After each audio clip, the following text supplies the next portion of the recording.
Olá a todos, olá a todas. Estamos iniciando mais um Reconexão do Ser Podcast. Agradecendo ao Grupo SEV, além do CNPJ, Vidro na Obra, Multipainel, Felipe Cassola, Gabriel, Raíssa Cassola e também a Irmandade 88, onde você corta seu cabelo em outro nível dimensional. Agradecendo a Babi, Bonani, que tanto se empenha para fazer as coisas acontecerem. E hoje vamos receber aqui a Lu, que vai se apresentar adequadamente. A palavra é sua. Olá, eu sou a Luciana Sodré Cardoso, sou psicanalista e é um prazer estar aqui com você, Lu. Obrigada por ter me chamado, me convidado, estar aqui com você e com toda essa equipe que está junto com a gente. Isso aí, a honra é toda nossa. Lu, você sabe que esse podcast é para falar da vida. Da vida? Minha vida? Da vida. Da vida humana. Da vida. E a vida, ela nos trouxe aqui agora, hoje, nesse exato momento, para falarmos da vida. Você nasceu aonde? Como é que é? Como foi a sua infância? Uau! Eu quero saber, assim, como é que foi o rolê até chegar na psicanalista. Tá. Entendeu? Nossa. Quantas horas a gente tem aqui de disposição? Não, 6 horas para você, que fala pouco. Bom, Nasceu em São Paulo? nasci em Minas, São Paulo, sou paulistana, nasci no bairro do Brooklyn Novo. Brooklyn Novo. Brooklyn Novo, zona sul de São Paulo. Eu também sou da zona sul de São Paulo. Estamos vizinhos então. Vizinhos. Hoje eu moro no Campo Belo. Você está morando onde? Eu também. Hoje eu moro na Pompeia. Na Pompeia. E cresceu lá até Cresci, eu fiquei no Brooklyn até 21 anos. Até meu casamento. Tá. Você é mãe? Eu sou mãe, tenho um filho de 27 anos. Nossa. Que é DJ, que é um lindo. Pedro Paulo, meu filho. E você tem uma formação acadêmica ou não? O que você estudou? Você estudou no bairro? Fez faculdade? Não fez? Então, a minha formação inicial foi com pedagogia. Eu trabalhei muito com criança, dei aula em escola. Depois eu fui para artes cênicas, que foi onde eu fiz teatro, dança, estudei várias técnicas cênicas.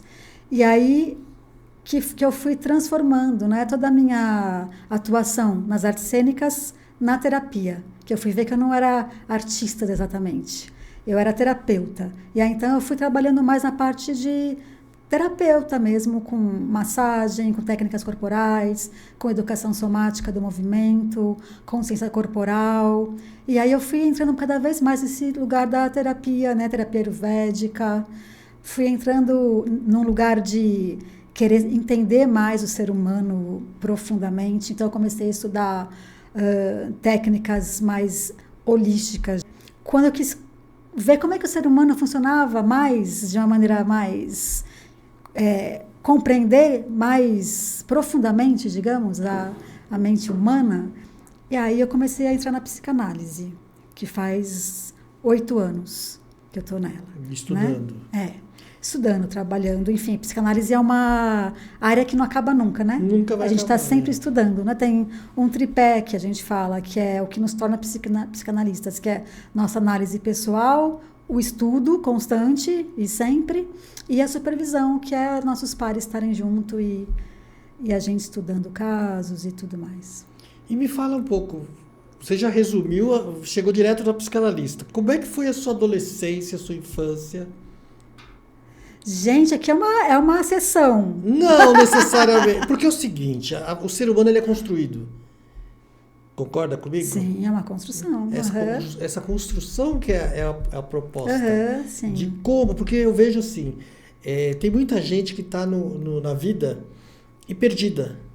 E não entende que tem uma construção. Sim. Aí o que eu sou? Qual que é o meu propósito de vida? E sabe? Mas isso tem uma origem. Tem ali nos pais referências que você nega ou você abraça, né? E que vão te conduzindo de uma certa forma para um caminho. Né? Você foi o teatro. O teatro, que eu saiba, a escola do teatro mexe muito com o ser.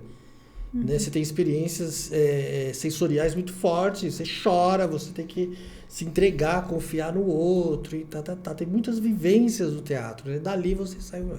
Mas como que foi a criança? Como é que foi a adolescente? É isso que eu quero entender.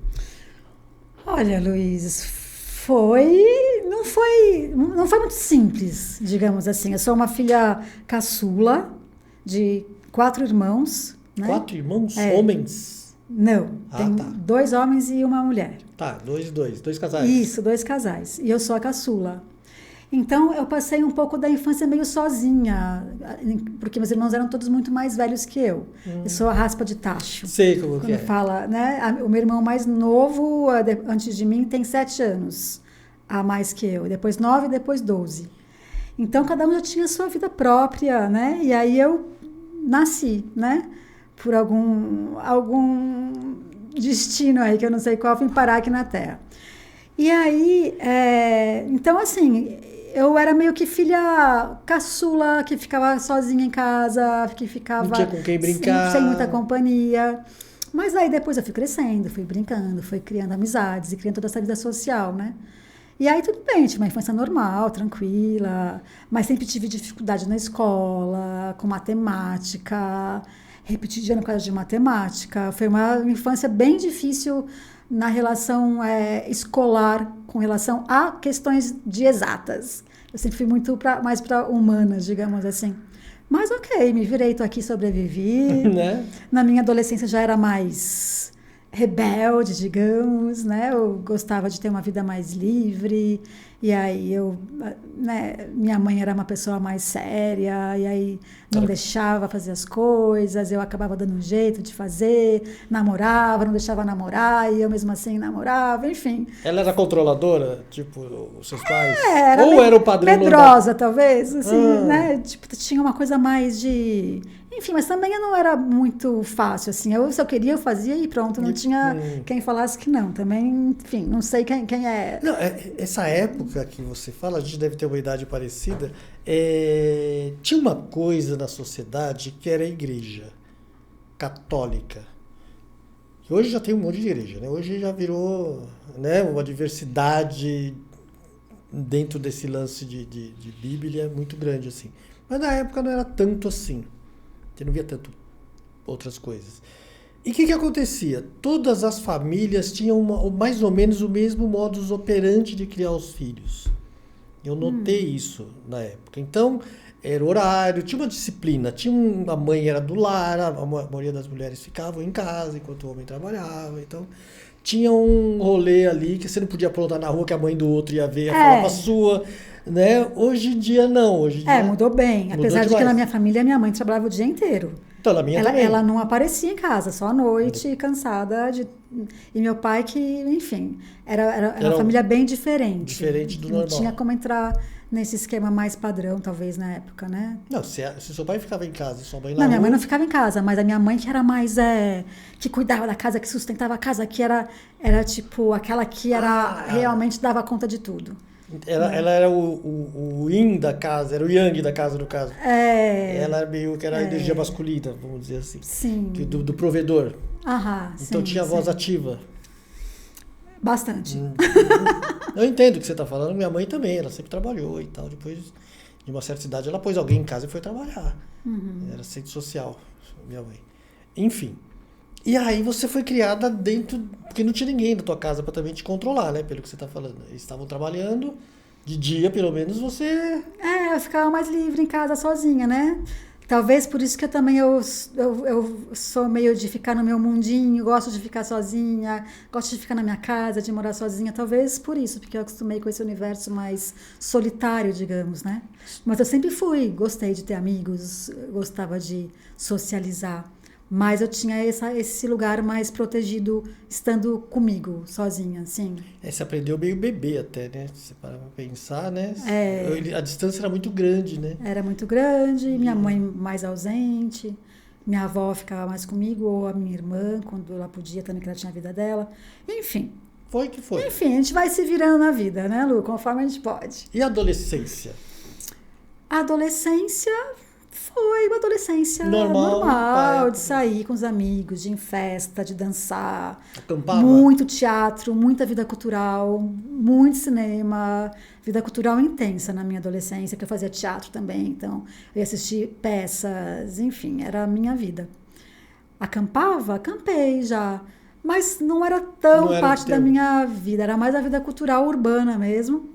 Mas sim, às vezes eu viajava pra praia, acampava. Eu acho que acampei pouquíssimas vezes, assim, nem tô lembrando muito.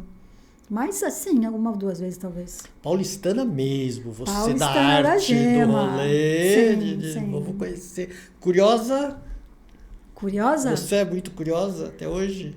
Depende pra quê, né? Se é um assunto que me interessa, sim. É, porque o teatro, dependendo do que você está falando, fui. vários lugares, vamos ali. Mas assim... Tinha um movimento, né? Tinha, mas foi tão rica essa minha vida cultural, de muito, às vezes eu ia uma vez por semana, não, todos os dias eu ia, às vezes no cinema, ou o final de semana inteiro no teatro, quinta, sexta, sábado, domingo. Então é meio que saturou um pouco. Então agora eu vou, sim, mas eu não tenho essa, nossa, eu quero... Não faz mais parte da minha vida também, né? A parte das artes cênicas, do teatro, já fui para outro mundo, totalmente outro, então também não tem muito interesse mais tanto. Não tem nem tempo, espaço, né, mental para... Né? A gente precisa escolher, né, o que fazer. A vida é muito cheia de coisa, né? Muita coisa no mundo, né? A gente precisa focar, escolher. E dentro da arte, você viveu da arte, você trabalhou, ganhou dinheiro, como é que foi essa passagem da sua vida financeira, vamos dizer assim? Ou você estava lá só, estava estudando? Não, eu trabalhava. Eu dava aula de teatro, eu dava aula de dança, eu dava aula de consciência corporal, fazia trabalhos em grupos com educação somática do movimento. Quando eu era casada, eu e meu ex-marido, a gente tinha uma escola de dança-teatro, onde a gente morou um tempo no interior, a gente tinha lá, e aí fazia trabalhos, espetáculos, fazia projetos. Era um trabalho, eu trabalhava com isso durante muitos anos. E aí você foi descobrindo a psicanálise como? Como que você se... Foi uma coisa de querer ouvir mais esse ser humano, né? Porque o teatro, ele tem um lugar de fazer, de ação muito grande. Você tem que ensaiar, é muito corporal, né? Você tem que ensaiar, tem que cuidar da produção, cenário, não sei o quê, grupo, né? Ensaio mesmo, de gastar tempo e energia com isso, né? Eu falo assim, que é muito amor que você tem que ter pelo teatro para você continuar nesse lugar, porque é instável, você ganha, outras vezes não ganha, tem editais, tem projetos, outras vezes não, enfim, então você tem que amar muito o que faz, é muita energia que se gasta, corporalmente, fisicamente, mentalmente, enfim. É uma peça, quando você tem a premiere lá, né, ela começou há meses antes, né? Sim. Ou seja, é tudo grana, tem que ter recurso, alugar algum lugar. Sim, às vezes a pessoa vê a coisa pronta, nem imagina o trabalho que deu antes para chegar, né, até aquela conclusão do trabalho. E aí eu comecei a trabalhar, eu trabalhava na época que eu me interessei mais eu gostava muito de trabalhar com o corpo na escuta do corpo. Então eu tinha esse lugar de escuta do corpo. Tanto na escuta ligada à dança, à educação somática, que vai nesse lugar de consciência corporal, de trazer essa presença do corpo e você se conhecer a partir dessa estar nesse corpo, né? Estudar tudo que isso representa para você. E também meditação, era muita meditação que eu fazia, eu sempre gostei muito desses caminhos espirituais, sempre fui do budismo tibetano, zen budismo, caminhos indianos, yoga, enfim, já andei pra rodada, né? Sou uma pessoa rodada, né? Adoro falar rodada. Né? E aí, eu comecei no teatro, dando aula de dança, na verdade, de educação somática, todo esse trabalho da escuta do corpo e dessa percepção mais sutil, eu comecei a me interessar mais por isso. Aí eu fiz uma formação em terapia ayurvédica, e aí eu fazia massagem nas pessoas, e aí tinha um trabalho de entrar em contato com as emoções, e falar coisas, e entrar em lugares difíceis, né? As pessoas que que eu trabalhava com a massagem. E aí, trabalho de educação somática, de consciência corporal, tudo isso me levou, meditação, me levou para um lugar de querer ficar nesse lugar da escuta mesmo. Desse lugar do que faz com que a gente tenha vergonha, por exemplo, de estar no palco. Ou que faz com que a gente tenha um medo de se expor, de se relacionar com o outro. Eu entrei mais nesse lugar de querer investigar essas dificuldades humanas, né? E quando eu fazia massagem, as pessoas falavam e choravam e se colocavam num lugar muito vulnerável. E aí eu queria estar mais em contato com isso. E eu fazia também terapia, eu sempre fiz durante muito tempo. Então era um trabalho que eu tinha gosto em estar estudando, em estar sabendo mais, conhecendo. E aí eu fui para a psicanálise, que é um universo uma amplidão de estudo mesmo, né? Porque todo mundo acha que psicanálise, todo mundo não, né? Quem não conhece a psicanálise e que tem só um conhecimento superficial, raso, assim, acha que psicanálise é Freud, né? Freud, ok, Freud foi o pai da psicanálise, com certeza tudo veio dele, né? Na psicanálise. É que até hoje se fala muito. Só que Freud, ele foi o precursor de uma técnica que ele desenvolveu, mas depois vieram outros autores da psicanálise que foi cada vez ampliando a partir de Freud, mas ampliando visões e horizontes e vendo o indivíduo, o sujeito, de maneiras muito amplas de estudo. Então, a psicanálise é um universo, sabe assim, de estudo, é um universo. E você falaria, porque a psicanálise eu não vejo nada, como você disse agora, estático, né? Então, a cultura de cada país, tem cabeças funcionando diferentes. Concorda comigo? Nas culturas dos países? O Oriente com o Ocidente, e aí vai. Na Alemanha é uma coisa, na África é outra. A cabeça do ser humano, ela funciona diferente por conta disso? A psicanálise funciona diferente por conta dessas diferenças culturais? A psicanálise em si, ela estuda a estrutura psíquica do ser humano, né? Mas com certeza existem influências culturais, né? E isso é o ser humano também. O ser humano se constrói da cultura que ele está inserido, né? Então, se ele está numa cultura indígena, por exemplo, é uma coisa, ele é construído de uma maneira totalmente diferente de quem está na Alemanha, né? Com outra totalmente maneira de viver muito diferente. Então, valores, né? Valores, tudo. Então, a psicanálise estuda a formação psíquica do ser humano. E aí, cada cultura, cada lugar, cada influência vai ser de um jeito na construção desse ser humano. Então, não é que ele rotula ou coloca o ser humano numa caixinha, né? Uma teoria psicanalítica, então o ser humano é isso. Não. Dependendo do que for a cultura que ele está inserido, a nossa família, dependendo da família que a gente tiver, a gente vai se construir de um jeito, né? Mas a base psíquica é a mesma. Tipo assim, o ser humano era feito de ossatura, né? Esquema esquelético, de sistema muscular, órgãos, líquidos, isso todo ser humano. Então, a gente tem também uma estrutura psíquica, que é de todo ser humano. Agora, como é que vai ser desenvolvido, construído, questões, é muito singular, né? É muito subjetivo de cada um. Eu atendi pessoas da Europa já.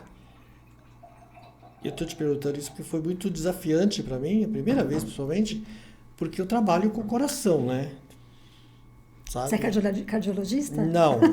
É o caminho do coração. No xamanismo se fala caminho do coração, que são as emoções. Então, eu entro muito por esse viés, que depois a mente é outra história. Como que ela interpreta isso e que vai determinar um monte de coisa. Enfim. E aí, sabe a pessoa fala assim, com uma frieza absurda, fala, olha, eu tentei, eu atentei a minha própria vida várias vezes por conta disso, assim, fatos, sem emoção nenhuma, parecia um robô falando. E como eu ficava, minha posição foi muito interessante, minha postura foi muito interessante, porque eu comecei a ficar incomodado. Eu falei, como é que eu vou entrar nessa pessoa? Entendeu? que é a psique dela era totalmente diferente. Ela se relacionava com emoções de uma forma totalmente diferente. Sim. Aparentemente nem se relacionava, saca? Assim? E falando que eu tô muito triste, eu tô a ponto de magoada, mas assim, uma postura, sabe, assim, impecável. Parecia um jornal, lembra na televisão, que o cara era frio, agora não, mas antes era, parecia um... Aí eu falei, o que você me diz disso? Um comentário assim, bobo, mas assim, fala um comentário, assim, o que você me fala sobre isso? O ser humano é muito diferente um do outro, né? As Nossa. pessoas são muito únicas e diferentes, né? E isso é muito legal, né? Da gente... É um aprendizado, né? Reconhecer o quão diferente o outro é da gente e saber que é isso, né? Porque a gente, às vezes, parte de um pressuposto que todos pensam como a gente, todo mundo vai gostar do que a gente gosta e vai reagir da maneira que a gente reage. E aí, quando o outro é diferente, fala, nossa, mas nada a ver esse cara, né? Enfim, eu brinco que a loucura... julgamento, né? Aí que tá errado, né? Eu brinco que a loucura do outro não combina com a minha. Por isso que, às vezes, porque se a loucura combina, é porque a gente é semelhante, parece que é. Mas, enfim, né? É um comentário sobre o diferente, né? E também é isso, né? E também, às vezes, esse lugar de não entrar nas emoções também pode ser uma defesa para não entrar nas emoções. Enfim, cada um tem uma maneira de lidar com a realidade. Essa é a diferença, né? Como cada um se relaciona com a realidade, né? Como é que eu, na minha singularidade que sou, me relaciono com você, com as outras pessoas, com meus compromissos, com a vida, com as percepções, né, que eu tenho... E aí, cada um é de um jeito, né, que dá conta de viver. E a psicanálise vai dançando dentro desses mundos todos aí. Qual que é o benefício? Quando que você, como psicanalista, eu sei que tem toda uma questão cultural, milhões de questões, mas assim, quando você, como você vê um momento em que a pessoa chega ao ponto de falar, não, eu preciso de um psicanalista, que tem milhares de terapias hoje em dia, tem muitas que são a mesma, com nomes diferentes. Mas, enfim, quando que você acha que é um momento legal para a pessoa procurar um profissional? Bom, um momento legal é quando ela acha que é legal, né? Não, é muito pessoal, né? Essa necessidade, essa busca, né? Tem pessoas que vêm porque está passando por algum sofrimento, por alguma situação que ela não está entendendo o que está acontecendo, então ela quer... investigar mais o que está acontecendo com ela. Tem pessoas que estão porque querem se conhecer melhor, então vamos lá fazer análise para saber quem eu sou, né? Será que isso é possível, tal? Então, tem pessoas que vêm com um sofrimento grande de ameaça suicida e precisa realmente de um trabalho para dar conta de lidar com essa dificuldade que ela está vivendo. Me fala um pouco dessa questão do suicídio. Estamos no final do mês, né? Setembro Amarelo. É mesmo. Né? Esse episódio vai ser da semana que vem, mas... E aí? Como que já recebeu esse tipo de caso? Sim. Que eles acontecem. Não é fácil viver, né, Lu? Não é fácil viver. Então... Tem pessoas que dão conta mais do que outras, né? Tem pessoas que talvez tenham tido a sorte até, ou não sei, o privilégio de construir uma estrutura psíquica mais fortalecida para dar conta das coisas da vida, né? O que é estrutura psíquica? O que é estrutura psíquica? Quando eu levantar o dedo assim é ponto. É que eu vou te fazer perguntas, né? E aí você... dar umas aulinhas para nós, né? Vamos lá, se eu conseguir, né? Se eu conseguir ser sucinta num assunto tão complexo, mas ok, vamos tentar. Vamos tentar. Tente. A estrutura, assim, a gente nasce totalmente permeávelzinho, né? A gente nasce junto, colado à mãe, né? Eu e a mãe é uma coisa só, né? O bebê e a mãe é uma coisa só. Tem um psicanalista que se chama Winnicott, um psicanalista inglês, ele fala que a mãe e o bebê, quer dizer, não existe o bebê. Só existe a mãe e o bebê. É uma coisa só, são fundidos, né? É uma fusão de um existe junto com o outro. Com o tempo, a gente vai construindo esse lugar do ego, que o ego é uma estrutura dentro da gente que faz com que a gente consiga se relacionar com a realidade, né? Com essa mesa aqui, eu estou diante dela, diante de você, me relacionando, né? Eu sou a Luciana, você é o Luiz, somos pessoas diferentes. Então, isso é uma estrutura que a gente vai construindo, né? Com essa estrutura egóica, a superego, o id, enfim, são dimensões da nossa mente. Mas isso se dá a partir da relação com essa mãe. Então, a gente nasce fundido com essa mãe e conforme a vida vai acontecendo, aos poucos a gente vai se distanciando, né? O pai, né? A figura do pai, a figura da sociedade, a figura das leis e dos afazeres, das obrigações, vão separando a pessoa da mãe para ir para o mundo, para a sociedade, né? Algumas pessoas fazem esse trabalho de uma maneira mais harmônica e mais seguindo um caminho mais, digamos, bem feitinho, talvez. Outros têm questões, têm falhas, buracos nessa transição, né? Então, tem pessoas que conseguem lidar melhor com a realidade. Com obrigação, eu tenho que pagar a conta, eu tenho que me sustentar, eu tenho que me bancar, essa minha estrutura, eu. Tem gente que tem mais dificuldade de se bancar. Talvez fases da vida, né? Outras são mais durante a vida inteira, tem mais dificuldade. Uma estruturação mais falha, digamos, e que vai se construindo durante a vida. Outras acabam ficando falhas durante a vida inteira, né? Pula fase ou paralisa numa fase. Na infância, fica 30 anos e se comporta como uma criança de 10 anos, né? Sei lá. Sim, exato. Tem um psicanalista que se chama Balint, e ele fala sobre essa falha básica. Na relação com essa mãe, existiram muitas falhas que daí não permitiu que a pessoa amadurecesse como deveria, digamos, em determinado momento, né? E aí, para a vida adulta, a gente leva isso, né? Às vezes são falhas grandes, que são irreversíveis, e tem outras que a gente vai conseguindo integrar na nossa estrutura psíquica durante a vida. Me dá um exemplo de falha pequena e um exemplo de falha grande, porque eu vou justificar essa pergunta, porque hoje eu observo, como eu atendo uma grande parte são mulheres, eu observo que o homem hoje, para namorar, estou falando de 25, 30, 40, 50, tá muito imaturo, sabe? Os homens. A mulherada reclama muito que eles estão imaturos, eles querem uma mãe. Eles não enxergam, eles não olham a mulher com a devida atenção, sabe assim? A namorada chega da Europa, por exemplo, e vai no aeroporto sob protesto, pega ela, chega em casa, ficou 3 meses lá numa especialização, o cara vai jogar videogame, sabe? Umas coisas muito infantis até. Me dá uns exemplos assim, práticos, para a pessoa começar a elaborar um pouco melhor, entender, né, o que está acontecendo com esses caras todos aí. Se é a tecnologia, me fala aí, fala você. Isso pode ser muitas coisas, né, Lu? Pode ser uma questão cultural. Da família.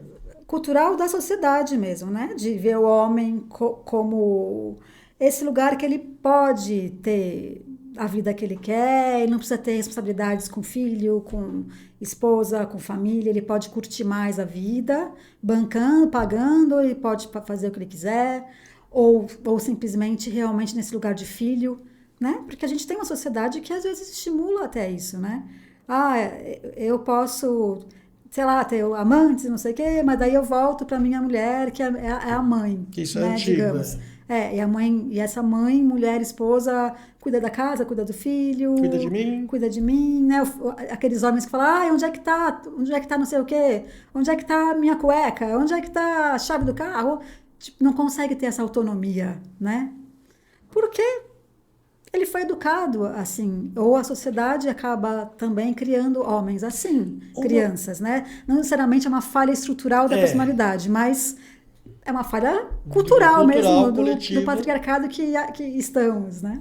E me fala uma coisa, em relação a essa falha, Tem uma coisa acontecendo também, vamos falar assim, no processo civilizatório, que é esses homens que eu estou falando, eles estão vindo também de relações de mulheres separadas que criaram os filhos sozinhos. Ou seja, foram muito criados pelas mães, sem a presença paterna. Tem a ver? Pode ser que sim. Assim, Não a gente não gosta generalizando. de generalizar para reduzir, né? Ser reducionista de, todo mundo então que foi assim, é assim. É assim, não. Não, é tudo muito singular realmente, né? Mas pode ser. É uma, né? Tipo, Porque assim, existe uma coisa que é justamente esses momentos em que é importante o bebê e a mãe, nessa fusão, né, de relação, se separarem, né? Se separarem e esse serzinho, criança, ele conhecer o mundo, separado dessa mãe, né? E a gente pode dar o nome disso de castração, que tem a ver com o complexo de Édipo e tal, na psicanálise, né? Mas é essa castração. Essa castração, o que é? É que a gente... É uma perda dessa fusão com a mãe, desse paraíso perfeito, onde eu sou alimentado, minha mãe sabe tudo que eu quero, ela realiza meus desejos, né? A gente fala dessa questão que a criança é Sua Majestade o bebê. Então, assim, ela dança, bate palma, todo mundo, ai, que lindo, meu filhinho, ai, como ele é lindo, como ele é maravilhoso. A criança não precisa falar o que ela quer, porque a mãe já vai entender, tá com fome, ela gosta de comer macarrão com almôndegas, não sei o quê. Então, esse universo, muitas vezes, é levado, né, para a vida adulta. A gente quer que o outro adivinhe o que a gente quer, então eu não preciso me comunicar, não preciso aprender a lidar com as minhas emoções, a falar sobre elas, porque o outro vai entender o que eu preciso. E o outro não sabe. Não. E nem você sabe que está projetando isso no outro. Porque o outro não é minha mãe, ele não é obrigado a saber. Eu, sim, eu teria que ter o comprometimento comigo e a responsabilidade comigo mesma de eu entender as minhas emoções, o que está acontecendo comigo e falar, olha, está acontecendo comigo isso, eu preciso disso, tá? Uma necessidade é essa, vamos conversar, será que dá, será que rola, sei lá. Como cresce aí, vai lá e pega e faz. Exato, como 2 adultos, né? Só que a gente acaba alimentando muitas vezes essa criança no outro, porque também a gente está nesse lugar. Mas ok, porque relacionamento é para isso mesmo. Relacionamento é um espaço de crescimento, de amadurecimento, né? É um espaço onde a gente tem a oportunidade, grande oportunidade, da gente elaborar conteúdos do nosso psiquismo que a gente não elaborou quando tinha 2 meses de idade, por exemplo. Então, às vezes, numa relação a 2, numa relação de marido e mulher, de namorados, acontece de você trazer conteúdos muito infantis, de você ficar muito inseguro, sentir muito ciúmes, cobrar coisas meio absurdas, querer que o outro te ouça, te entenda, te contemple em todas as suas necessidades. Você quer uma mãe ou quer um pai na relação e não quer um homem ou uma mulher com você, né? Mas aí a gente tem essa oportunidade de, numa autoinvestigação, a gente reconhecer esses conteúdos infantis que a gente está trazendo para essa relação e perceber que são nossos, que o outro, que essas nossas faltas, elas são faltas mesmo, e muitas vezes não vão ser preenchidas, não vão ser supridas para o nosso parceiro, e a gente vai precisar lidar com isso. E se for preenchido também não tá legal, né? Porque... É que não existe esse preenchimento. Né? Então, é uma ilusão. Essa tampa da panela, a outra metade da laranja, como se fosse encontrar alguém que fosse nos preencher, nos deixar plenos. E não existe, né? Completos. Né? Não existe um ser pleno e completo. Nem com a gente mesmo, porque a gente tem nossas faltas, nossas falhas, nossas necessidades. Então, é uma idealização, é uma ilusão, é um lugar infantil de querer que alguém preencha as nossas faltas. E da onde veio isso? Da igreja? Da nossa infância, né? Não, eu falo porque é meio geral, esse negócio de metade da laranja. Não sei. Essas culturas, né? Que é uma programação essa imagem, também, né? Desse lugar do imaginário, né? Que um outro vai preencher. Talvez essa romantização toda, né? De o príncipe encantado, né?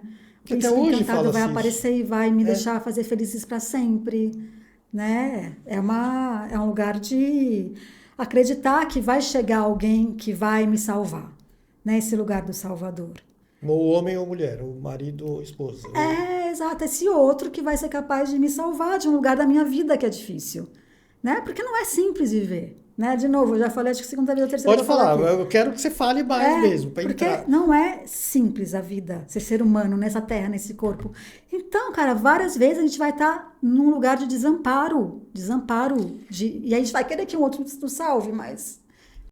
Eu quero saber, por exemplo, o que você me diz a respeito dessa juventude de hoje, no meio de trabalho que você é das gerações antigas, vamos falar assim, né? Que é como eu, que era correria, que ia para cima, estudava e fazia, acontecia. Eu lembro que eu, com 14 anos, fui pedir dinheiro para minha mãe para ir tirar minha carteira profissional para arrumar um emprego. Sim. Eu que ia, né?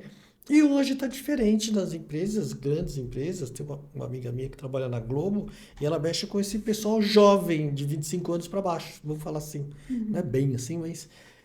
Gente, eles não têm comprometimento com o trabalho. Se você falar de uma forma mais incisiva, de pedir, né? Você pede uma tarefa, o cara vai lá, tá lhe ganhando para isso, entrega a tal hora da tarde. E eles não entregam.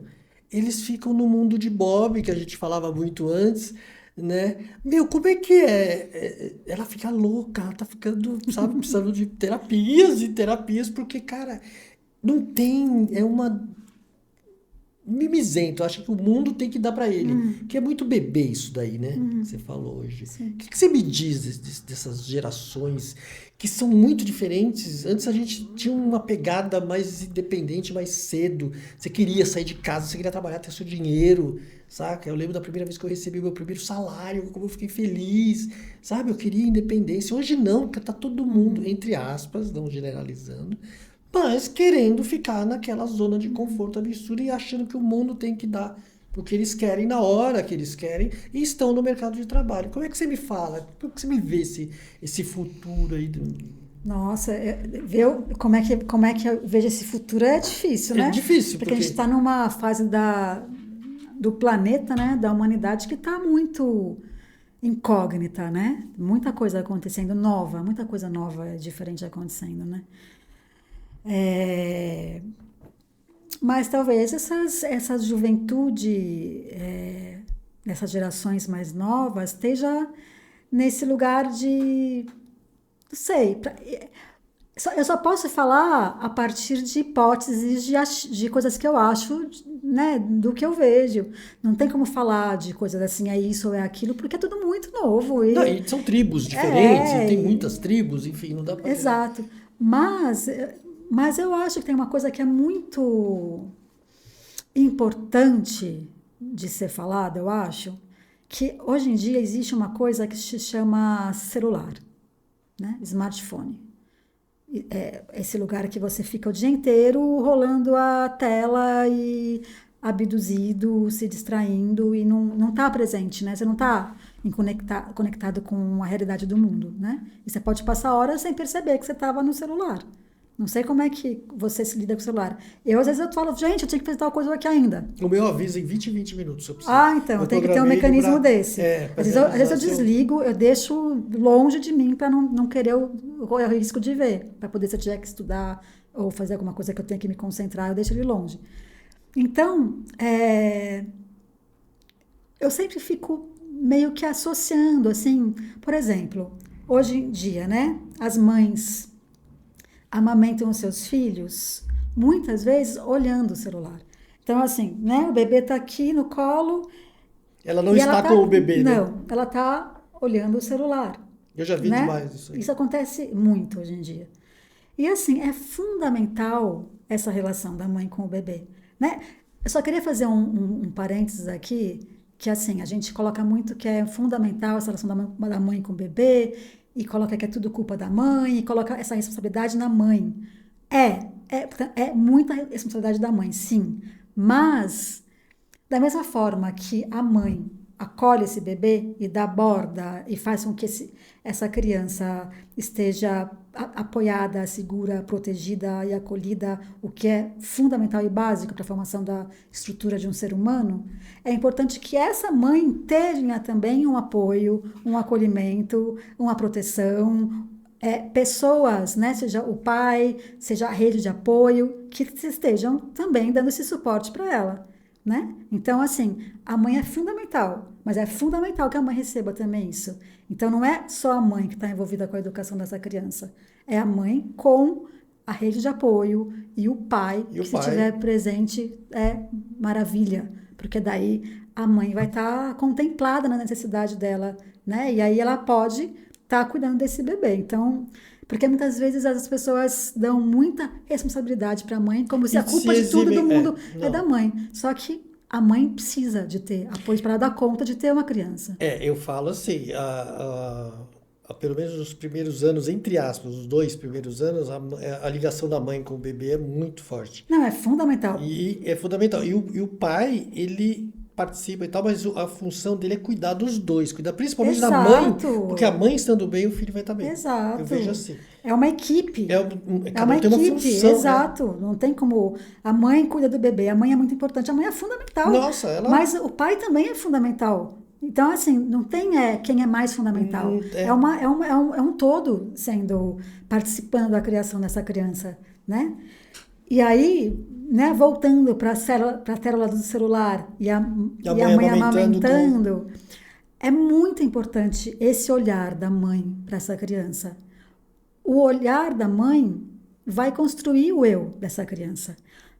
De acordo com como essa mãe olha para esse bebê, como ela cuida, Dá um cheiro. como ela né? essa troca. Exato. O Winnicott, que é esse psicanalista inglês que fala muito bem disso, ele fala como que a mãe é suficientemente boa, né? Suficientemente boa, isso é, não é maravilhosa, que também faz mal, uma mãe que, nossa, supre todas as necessidades e tá lá totalmente, o bebê não tem nenhuma falta, também é horrível, como também se tem muita falta. Então, assim, como é que é ser uma mãe suficientemente boa? Isso é, que vai participar, né, presentemente dessa estruturação desse ego dessa criança de uma maneira que seja suficiente bom para ele crescer sem grandes falhas ambientais, que possa gerar grandes falhas psíquicas, né?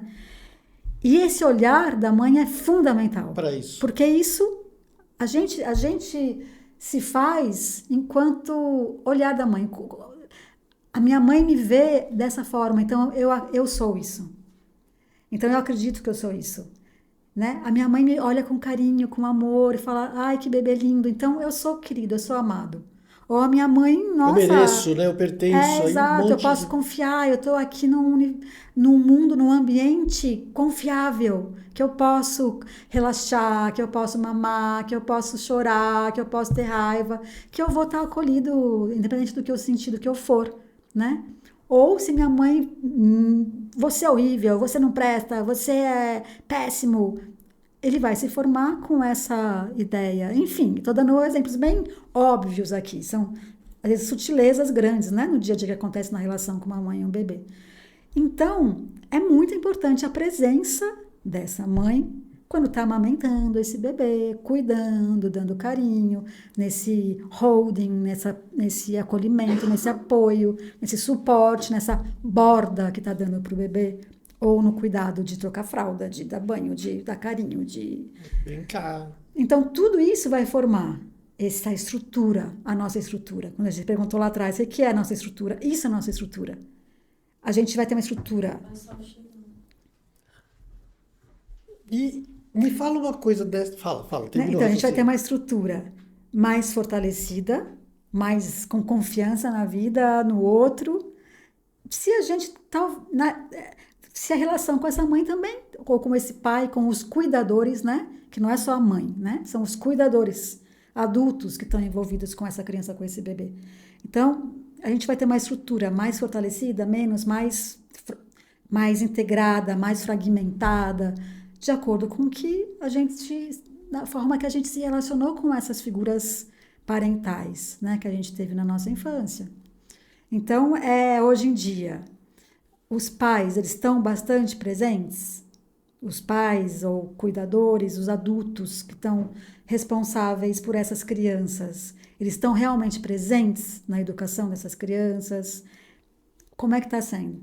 Como é que tá Ou estão no sendo? celular, ou estão, sei lá. Então, é um universo que a gente vive hoje que tem muitas distrações, né? Que nos tiram do contato, da relação com esse bebê. Então, eu não sei. Eu estou colocando só um elemento que é muito básico e importante na criação dessa criança, na estruturação desse eu, dessa estrutura psíquica, que é esse contato, pais, bebê, cuidadores do bebê, e como é que está sendo hoje com esse monte de tela e de produtos e coisas que nos alienam dessa relação, podem nos alienar dessa relação parental, né? Desse Já contato. está, né? Então, como é que é? Então, eu não tenho como falar, essa geração é assim, ou assado por causa disso, por causa daquilo. Mas é um questionamento. Como é que se cria um bebê no mundo de hoje? Com o celular. De uma maneira suficientemente boa. Como é que? Aí cada um pode responder. É mirabolar aí, né, a sua melhor escolha, né? Porque de repente você trabalha o dia inteiro, tem uma criança, alguém está cuidando dessa criança, chega em casa, em vez de dar atenção à mãe ou ao pai, você pega o celular. Uhum, sim. E aí a criança está 24 horas sem a presença da mãe nem do pai. Tem essas. E aí vai, né? É uma longa, São muitas coisas, né? Que esse muitas mundo atual variáveis. nos coloca muitos desafios, né? A ideia é fazer o pessoal parar para pensar, refletir sobre isso, né? Nesse Sim, momento da amamentação, como você disse, sim, em vários, uma presença, né, realmente é, com qualidade, né? sim. Ou seja, né, cada um vai ter que se entender com isso, mas a Cada um dá conta vem, conta né? como pode, mas é importante ter a consciência de que é muito importante um adulto presente no desenvolvimento desse bebê, dessa criança. Isso sim é muito importante. Um adulto presente que essa criança possa confiar, né? Possa crescer em confiança. É o que não está acontecendo muito. E está acontecendo também bastante. É, Eu vejo famílias. Outro dia eu estava com uma amiga minha, que casou recentemente e tal, e isso, aquele falando, né? Vou pegar. Tava com ele, aí a gente, com meu marido, né? Saímos para resolver umas coisas, comprar isso, comprar aquilo, pra fazer as marmitas da semana. Aí eu vim para cá, e aí ele não quis ir para casa da minha mãe, já ia adiantando a comida, que minha mãe ajuda a cortar as coisas lá, fazer a comida para semana. E aí ele vai vir me pegar aqui para me ir lá pra gente fazer hoje à noite, que não sei o quê.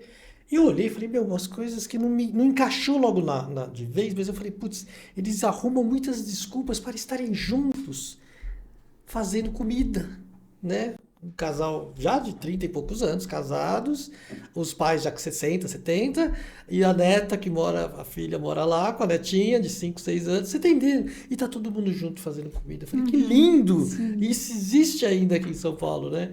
Esse tipo de um anjo do outro, e vamos aí e tal, e no fim tá todo mundo junto. isso é muito legal, Pra né? É muito criança ver, importante. né? Sim, sim. E sentir tudo aquilo. É. Achei tão bonito essa sacada que rolou assim na hora. Eu falei, Sim, é uma vontade, né? é, É uma disposição, né, de estar junto, né? Porque não é simples essa vida corrida, né? Qualquer coisa pode fazer com que a gente não queira se encontrar, não exatamente. tá junto. Tô cansado. Então é ter uma disposição, tipo assim, meu, isso é importante, é reconhecer que é importante, então como é que eu preciso Vamos lá, fazer para que isso, né, se concretize, né, aconteça. E a coisa vai. E você, como psicanalista, mãe, como é que você vê o seu movimento interno de autoconhecimento dentro da sua vida? Como é que eu vejo? Como é que você foi? Porque você estava no teatro e tal, filho, né? Devia ser pequeno, e aí foi crescendo. E você, paralelamente, em determinado momento, começou a estudar, pegar para você. Aí você fez a autoavaliação, você foi para dentro de você, usando as ferramentas da psicanálise. Com relação ao meu filho? Com tudo, não, com a vida. Sim, é o tempo inteiro. Nossa. Olha, a partir do momento que você entra nesse lugar de olhar, né, de autoinvestigação, de estudar toda a teoria psicanalítica e você ter seus atendimentos, é o tempo inteiro, né, um olhar, né, uma escuta para si mesmo, para a vida. Não que seja, nossa, eu sou ótima nisso e estou resolvida. Não. Não, né? Às vezes muito pelo contrário, porque você acaba achando mais pelo em ovo, né? Se você, a ignorância às vezes como é que fala? É uma bênção, né? Então mas é o tempo inteiro, né? Não tem como ficar alheio assim. Depois que você entra num caminho de comprometimento consigo mesmo, de se implicar com a sua vida e de querer ser sujeito mesmo da sua história, deixar de ser a vítima das situações e realmente eu sou responsável pelo que eu faço, pelo que eu crio, pelas minhas escolhas, é um caminho sem volta. Você não tem mais como você não olhar para você e ver se é por aí, como é que não é. É um caminho de... Enfim, é um caminho que não é tão simples, né? Mas é isso. Temos que caminhar, né? Tem que crescer, a gente tem que crescer, né, Lu? Precisa crescer. Essa aqui a vida é um amadurecimento constante, né? A gente precisa se desenvolver enquanto ser humano. E, para mim, esse desenvolvimento é a gente crescer. Crescer é ter autonomia? Então, tá vindo Jung, né? Que não é psicanalista, mas esse caminho da individuação, né? Que ele fala da individuação. A gente é um adulto, né? Que a gente se torna um adulto cada vez mais responsável pelas escolhas, pelo que a gente faz, pelos nossos caminhos, pelos nossos erros, pelas nossas faltas, e se sustenta nisso tudo, né? Dá conta das nossas... Banca, né? Banca a gente como a gente é, com nossas luzes e sombras, com nossos caminhos percalços, com nossas dificuldades, com nossos talentos, nossos dons, nossas cagadas, tudo que a gente faz na vida, a gente banca. É a gente. Ninguém é responsável por isso que eu estou desenvolvendo na minha vida, né? Então, eu acho que o caminho da vida é isso. É cada vez mais a gente tomar na mão a nossa vida, por mais que o inconsciente que nos leve Sim. muitas vezes, né? A gente não tenha esse controle, esse domínio, não existe isso. Mas até isso, bom, eu estou aqui, vamos lá. Mesmo sendo inconsciente que me manda, eu sou responsável. Porque, afinal de contas, sou eu também, esse inconsciente. Aceitou, então, né? como eu vou lidar com isso, né? É comigo. Então, é tomar conta da sua vida no sentido assim. Governança, né? Eu falo muito essa palavra. Na medida do possível, porque governança é falar, eu sou o bonzão, aqui eu tomo conta de tudo, eu sou... E não, a gente às vezes é atravessado por questões que a gente nem imaginava que a gente tinha. Né? Entra numa relação, de repente, abusiva, a gente acha que é muito maduro, entra numa relação abusiva que a gente nunca imaginou que fosse estar sendo um bebê lá no desamparo. Acessou o bebê, você quer dizer? Então, a gente tem controle... Né? Mas pero no mucho. O governar que eu digo é você gerenciar suas escolhas. Ser feliz com as suas escolhas. Você quer ir lá, vai. Agora. Ou ser triste também com as suas escolhas, mas é isso. Paga o preço. Sim, né? exato. Entendeu isso que eu tô falando? Bancar é isso pra mim. Bancar. Eu falo, seja feliz com as suas escolhas. Tem uma dualidade aí, né?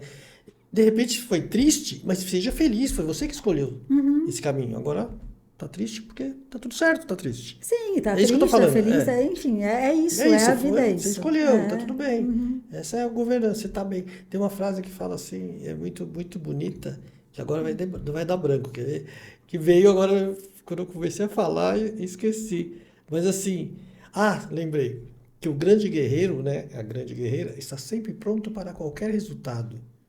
Isso que eu chamo de governança. Você está sempre pronto para sim. Está disposto a estar vivo aqui nessa terra para dar conta do que vier, né? Tá tudo certo. Seria muito bom. É muito profundo isso daí. Porque a gente está aqui para aprender a ser humano. E é tudo isso, ser humano. Exato. Né? Que nem você falou da relação narcisista, de repente você é lindo, maravilhoso, aviões e ilhas e não sei o que, quando chega lá o cara, né? Desperta a sua criança. Você começa a achar que está ficando louca, ser humano. Só que no fim, eu não estou justificando, mas se você souber olhar direito, está te fazendo bem, está te curando. Você está amadurecendo. Então, não estou justificando o narcisismo, mas tem essas, né? Você está falando do narcisismo, relação com o narcisista? Não, que você deu o exemplo agora há tá. pouco. Sim, só para falar, narcisismo, todos somos narcisistas. Cada um não... Porque narcisismo é algo estrutural nosso, que vem desse lugar de estruturação do nosso ego, né? Então, é importante que nosso narcisismo seja bem contemplado enquanto criança. Sua Majestade o bebê, né? Como eu falei, parabéns, meu filhinho é lindo, é maravilhoso. Eu amo meu filhinho. Esse lugar de alimentar esse narcisismo, de elogiar e de mostrar o quanto é maravilhoso essa criança, é muito fundamental e importante. Até um certo ponto. Até um certo momento que você vai precisar abrir mão disso e saber que existe outras pessoas além da sua mãe e do seu pai. Existe um mundo que nem sempre vai bater palma pra você vai fazer uma monte de merda, você não é tão bom quanto você achava que era. Se der um tapa na cara, vai levar outro da escola. Exato, né? Aí existe o mundo pra falar, olha aí, ó, você tem que sair desse lugar do reizinho que não é mais, né? Então, narcisista todos somos, no sentido de que narcisismo é uma estruturação do nosso eu, que é importante que nós sejamos narcisistas.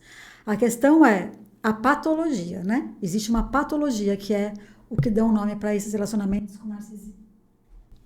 Que dá um nome com essas pessoas que são narcisistas, porque namorei com um narcisista, minha mãe é narcisista. Um monte de coisa, é tudo nada a ver, na verdade, porque a pessoa às vezes é mais egoísta, mais individualista e chamam de narcisista. Mas existe sim uma patologia narcísica. Existem várias patologias narcísicas, né? Várias falhas narcísicas, que são falhas grandes nesse lugar, nessa fase do narcisismo, nessa construção. E existe uma patologia, né? Que daí é com os psiquiatras, né? Que é essa patologia da personalidade narcisista, né? Existe. Mas o que eu quero dizer só para falar que narcisismo todos somos e que é importante que sejamos, porque é isso que faz com que a gente tenha autoestima, que a gente consiga se relacionar com o outro, que a gente se veja como dois indivíduos. Eu sou uma pessoa, você é outra, eu estou aqui, consigo me estruturar no meu ego, que é suficientemente forte para dar conta da realidade, de eu me bancar nesse mundo, né? Então, que bom que a gente tem narcisismo forte. Então, é só para esclarecer aqui que todo mundo fala que narcisista é ruim, narcisismo é ruim, mas não, é o que nos faz estar de pé aqui e bancar a nossa existência, o narcisismo. Um narcisismo bem feito, né? Bem dimensionado, né? Bem construído, suficientemente bom. Os problemas acontecem justamente quando essa construção não é bem feita. É desequilibrado. E aí criam essas falhas no nosso psiquismo, né? De uma mãe não ter sido suficientemente boa. De uma mãe, eu digo, cuidadores, pai, mãe, o entorno os ali, adultos que cuidaram dessa criança, né? Aí sim pode transformar numa patologia narcísica. E aí é outra coisa. Complicado. Aí é outra coisa. E a psicose? Me fala um pouco. Você vai pausar tudo, tá? Ok? O que eu vou falar? Começou. Então, contextualiza o negócio da ayahuasca para a gente entrar na psicose. Então, câmera em mim. Eu quero aproveitar, Lu, que você está aqui presente e te fazer uma pergunta. Eu, se você sabe, trabalho com as medicinas da floresta, ayahuasca, minha filha Babi faz rituais com cogumelo, então a gente mexe com essas químicas, né? Psilocina, né? E o DMT. Como isso funciona na sua visão, nesses disparos de gatilho, né? Essa deflagração da psicose, por exemplo?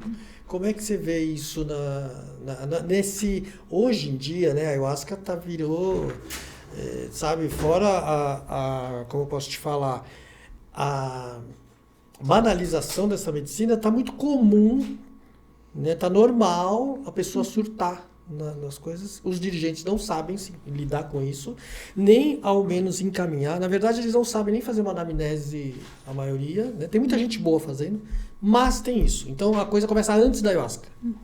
Né? Com quadro psicótico, ancestral, tem um monte de coisa aí. Eu queria que você comentasse um pouco a respeito disso, para o público que está nos assistindo e vai nos assistir, no futuro, daqui a 10 anos, 20 anos? Sim. Muito interessante essa pergunta, viu, Lu? Porque realmente é incompatível tomar ayahuasca com um quadro psicótico. Não pode. Quem tem diagnóstico de psicose não pode tomar ayahuasca. Ou também quem tem parentes muito próximos, quem sabe que tá na família, tem ou pai, mãe, tio. avô. Talvez tio não, mas enfim. Porque o que acontece?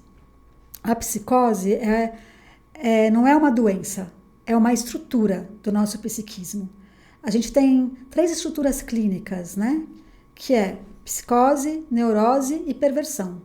Então, a gente pode ser ou neurótico, ou psicótico, ou perverso. E também tem as borderliners, que são os fronteiriços, que pode ficar entre uma estrutura ou outra, enfim. Mas essas básicas são essas 3, as básicas, né? Então, é uma estrutura. Agora, você pode viver a vida inteira sem você saber que você é psicótico.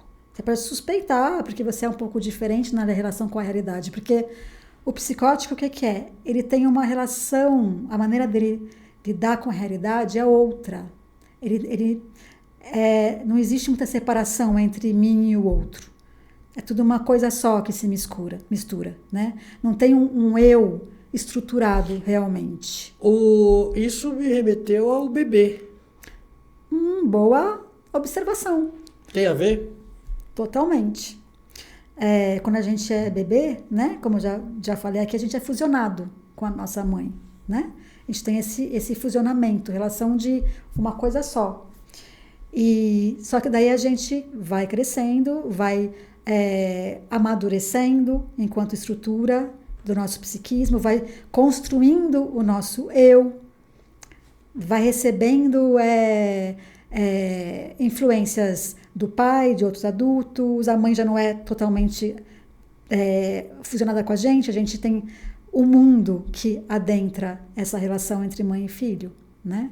Através da relação do pai, de outros adultos, do trabalho da mãe, enfim, o bebê vê que não é exclusivo, que começa a se separar da mãe. Mas quando algo falha aí nessa estruturação do eu, pode acontecer um quadro psicótico. É uma das hipóteses, mas também tem quadro geracional, são multifatoriais também. Genético, né? Também. Genético. Por isso que eu falei do tio.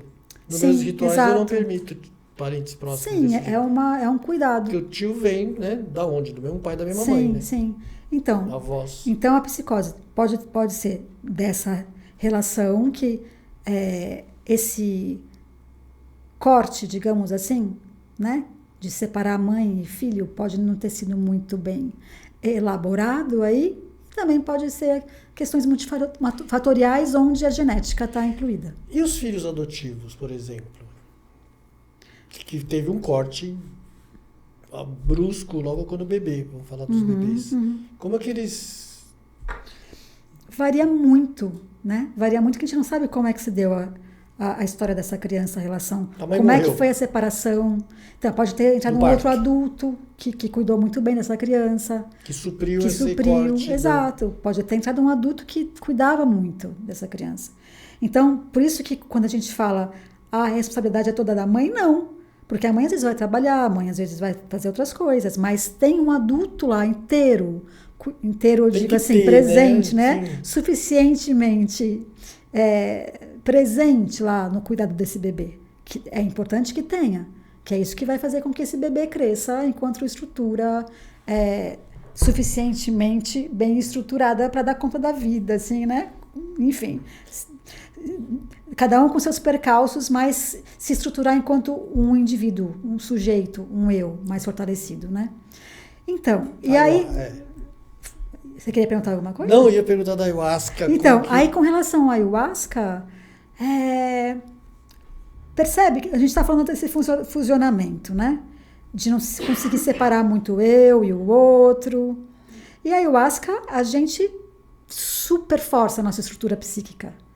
Né? A gente passa por situações de peia, que a gente precisa dar conta do recado, né? Me fala um pouco disso. Então, vamos lá. Vamos fazer um paralelo com a vida. A vida não é fácil, né? De Não. novo. De novo, vamos. É o nosso lema aqui, né, nesse podcast. A gente vai criando defesas, muitas vezes, para lidar com as coisas, né? Então, assim, essas estruturas psíquicas são estruturas de defesa, mesmo para lidar com a realidade, né? Então, se a gente tem um ego mais fortalecido, que teve um bom narcisismo lá, bem estimulado, digamos, que ele foi bem... cresceu numa construção saudável na relação com os pais e com os cuidadores.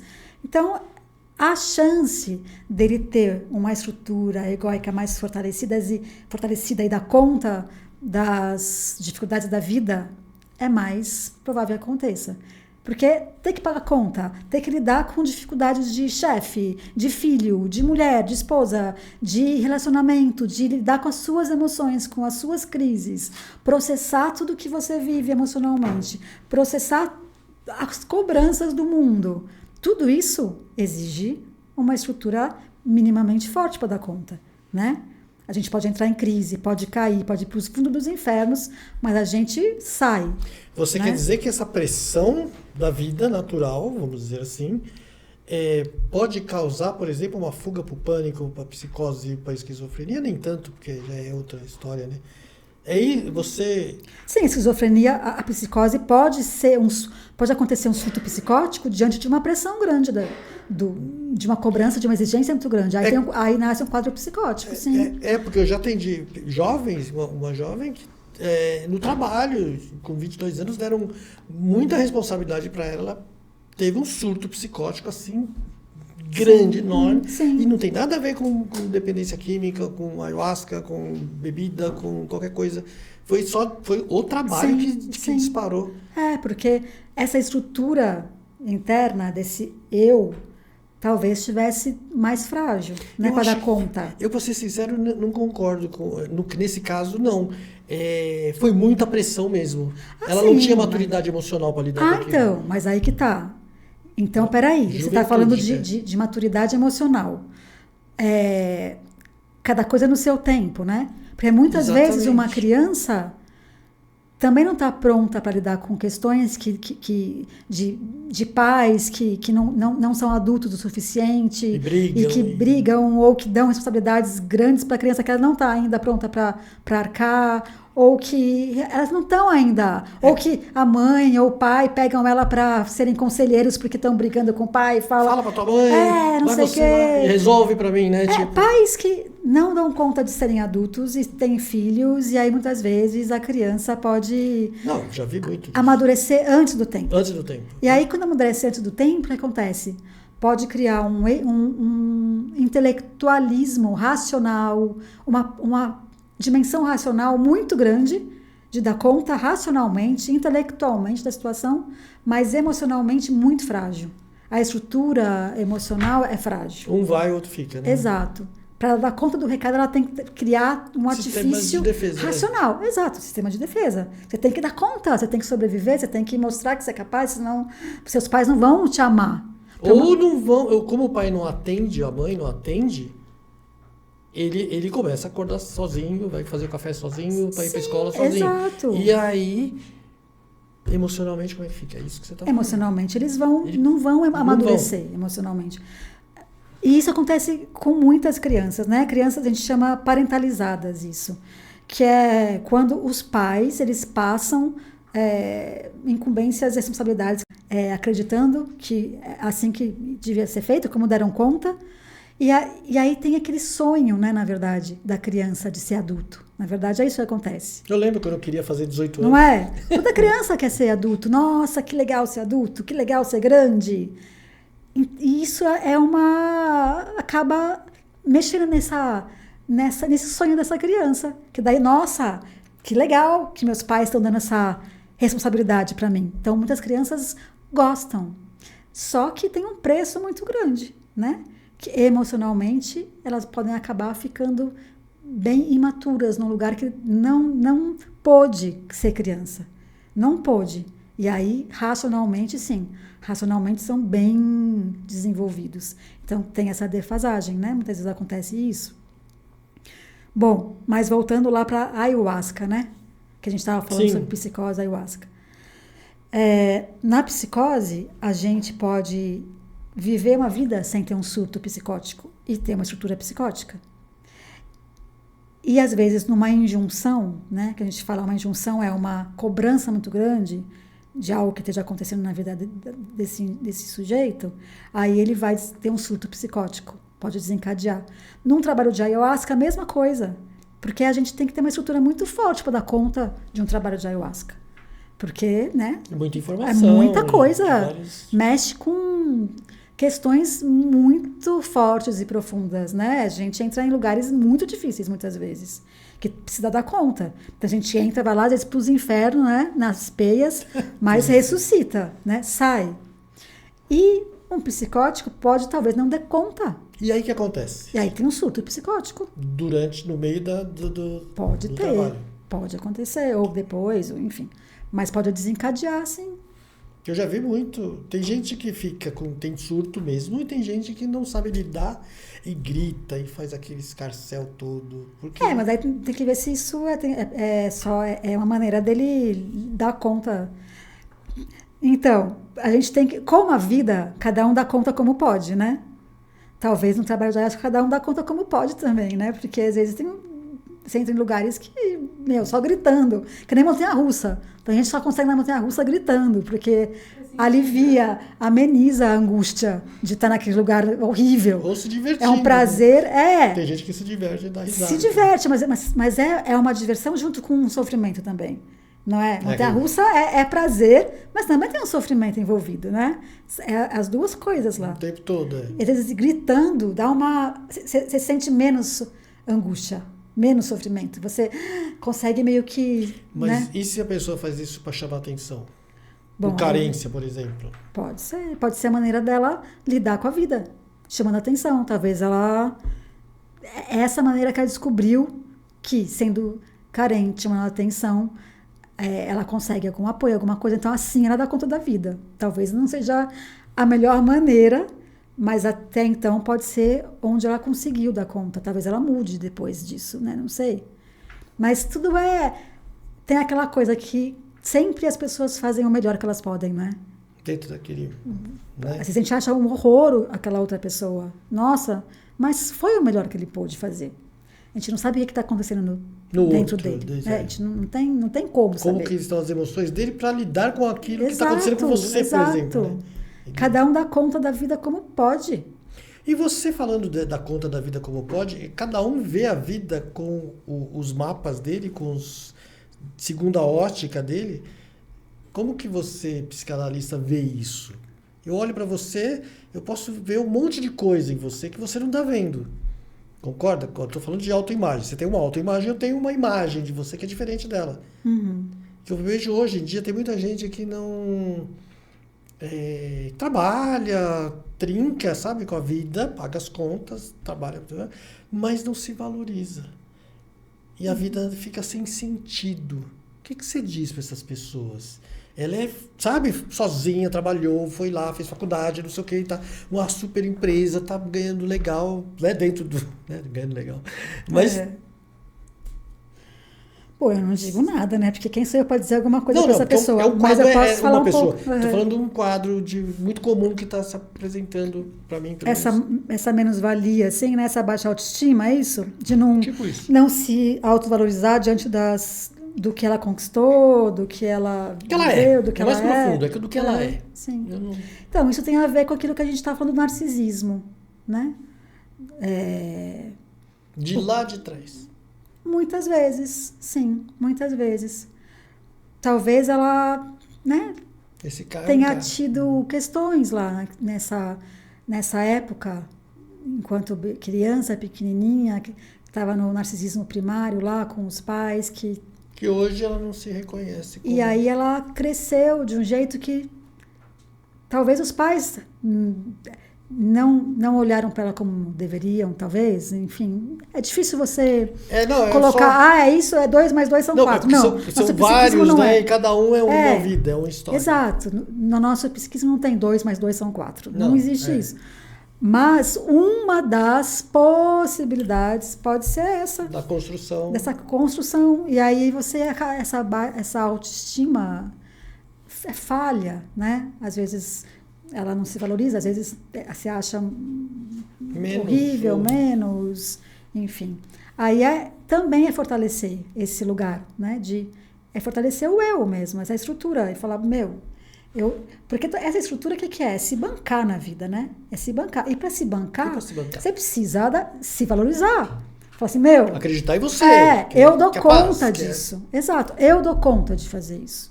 Eu dou conta de pagar as minhas contas, né? Eu dou conta. E para você dar conta, você tem que saber que você é capaz. Agora, saber que Ou pelo menos descobrindo no caminho, né? Vai indo e você vai descobrindo se é ou se não é.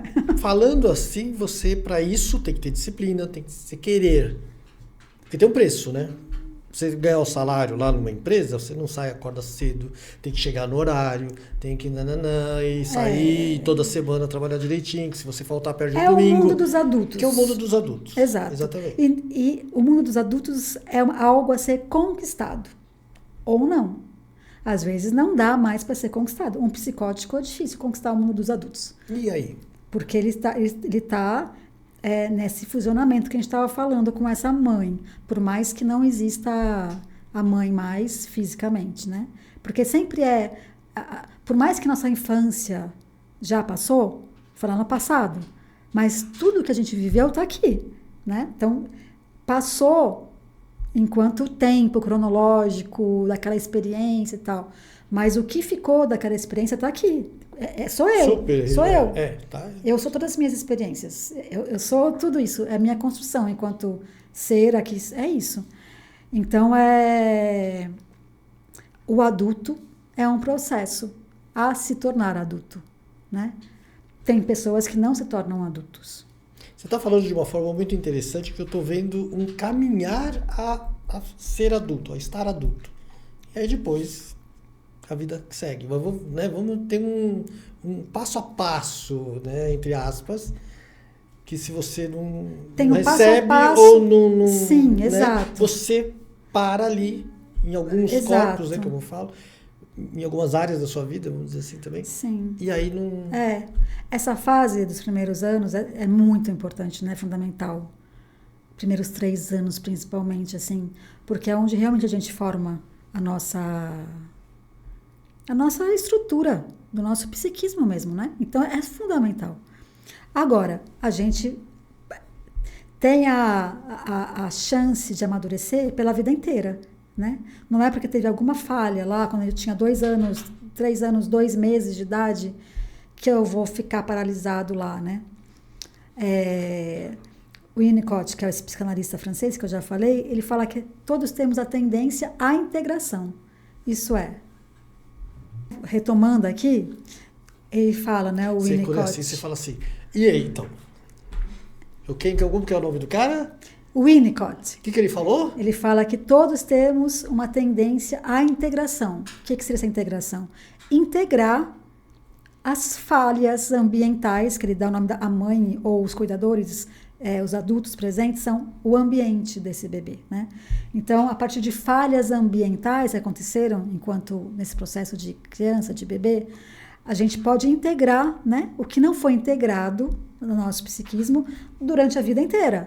Então, a gente amadurece a vida inteira. E amadurecimento não é linear, né? Tijolinho em cima de tijolinho. Não. Às vezes eu posso, eu adulto aqui, eu posso estar integrando, agora elaborando conteúdos que não foram integrados quando eu tinha 2 anos de idade, por exemplo. Né? E assim, cada um está aí no seu processo de amadurecimento. Né? O legal é a gente se comprometer com isso, né? E primeiro ter consciência dessas ferramentas, que existem essas possibilidades que você está falando, com profissionais, que tem você e as plantas, enfim, de visitar esse lugar novamente, resolver lá, trazer para cá e equalizar esse ambiente que foi falho por algum motivo. Sim, né? sim. Tem muita gente que nem sabe que existem esses caminhos, é isso que eu estou falando. A gente tem a vida inteira para isso. Desde que nasceu até morrer, a gente está crescendo, amadurecendo. É para isso que estamos aqui, né? Ah. E vem cá, a psicanálise, né? Ela mexe com vidas passadas. Fala um pouco disso. É porque tem padrões que vieram da mãe, da avó, e aí vai, né? Sim, transgeracionais, né? São questões transgeracionais. Aí a gente não fala de vidas passadas, né? Vidas passadas é mais reencarnação, essas coisas, né? Também, mas tem constelação familiar, tem um monte de... Esse nome para mim, não sei, me lembra reencarnação, enfim, mas... Não seria reencarnação, tá. Seria outra coisa. Ah, tá, não. Então tá. Vou dar um exemplo, é legal falar por conta disso. Um exemplo bem simples é tá tendo aquela festa, final de ano, então tá a neta de 7 anos, a mãe, a avó, a bisavó e até tataravó lá, no mesmo rolê, a família inteira, né? E a mãe chega e pega o peixe, corta a cabeça e o rabo e coloca na forma lá para passar o peixe. Aí tá toda a mulherada ali, né? Aí a filha chega, mãe, por que você cortou a cabeça e o rabo? Ah, porque é assim, né? Assim por quê? Ah, porque minha mãe me ensinou assim, que é a avó. A avó, vovó, vem cá. E aí? Porque, não, porque é assim é, né? Porque tá assim que é o certo. Mas por quê? Ah, porque a minha mãe que me ensinou, que era a bisavó. Aí chama a tataravó. Por que o peixe é assim? Ah, porque a forma era pequena. Então, isso tudo é uma questão. Lacan, que é outro psicanalista, você viu que eu venho trazendo vários psicanalistas, para você ver como a psicanálise é uma coisa muito grande, muito ampla, e cada autor da psicanálise traz um olhar novo, né, para ampliar assim, a visão da psicanálise, então não acaba nunca. Isso durante os séculos, né, as décadas e tal. Séculos, décadas, e ainda. E hoje tem os contemporâneos. Tem contemporâneos, psicanalistas contemporâneos que continuam ampliando a visão. Então não é, Freud está ultrapassado, não, porque está o tempo inteiro em ampliação mesmo. Enfim.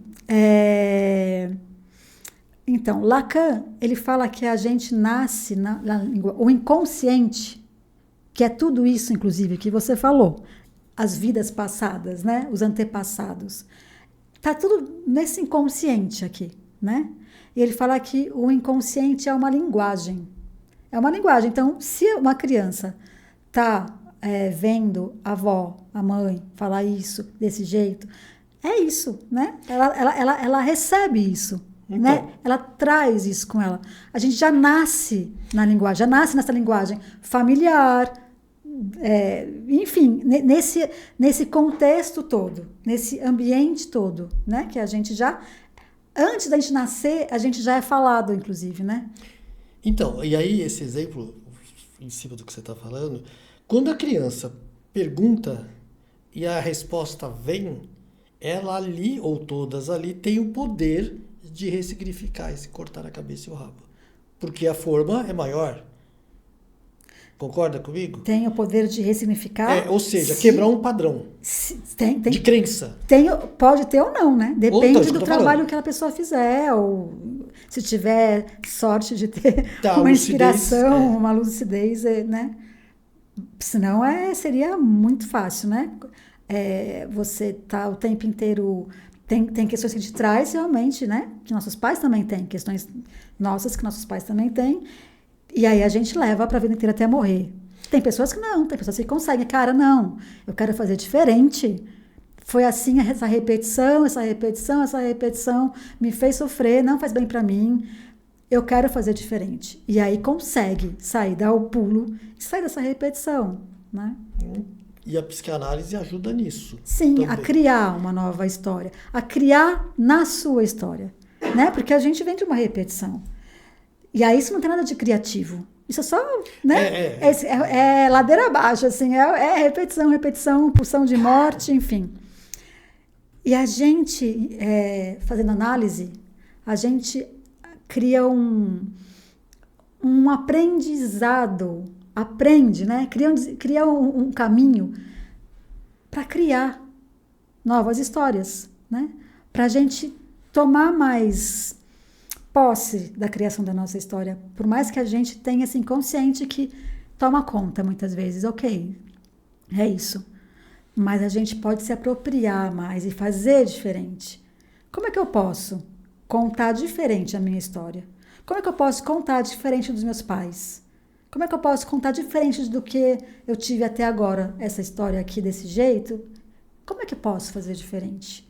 Então, é um lugar de criação, a psicanálise, né? Questionamento e criação, né? Porque a menina, por que né? Ela questionou. Exato. A gente só consegue criar se existe um espaço para isso, né? E esse questionamento peraí, não tá legal assim, então eu vou criar algo diferente. Então, é uma capacidade que a gente acaba criando. E isso é entrando em contato mesmo. Que lindo, que lindo.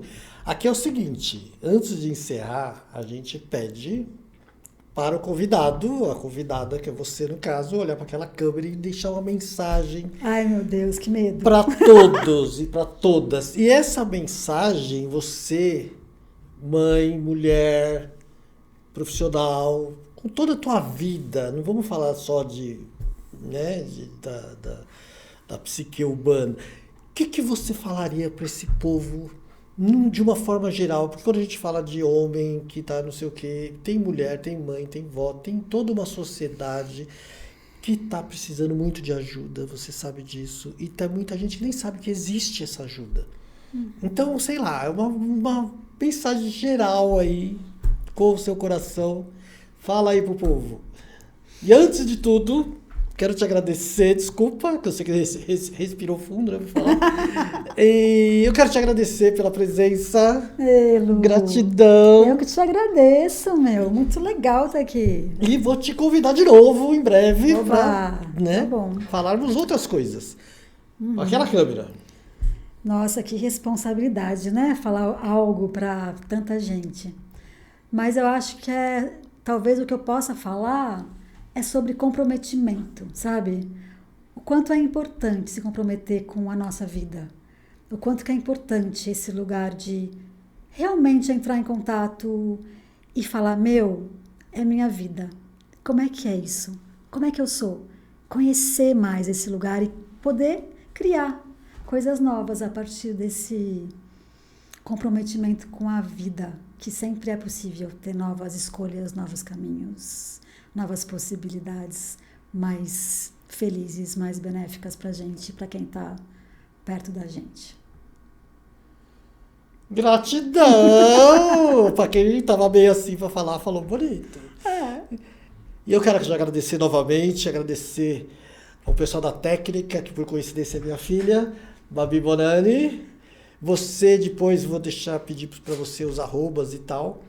E quero agradecer a todos e a todas, por gentileza.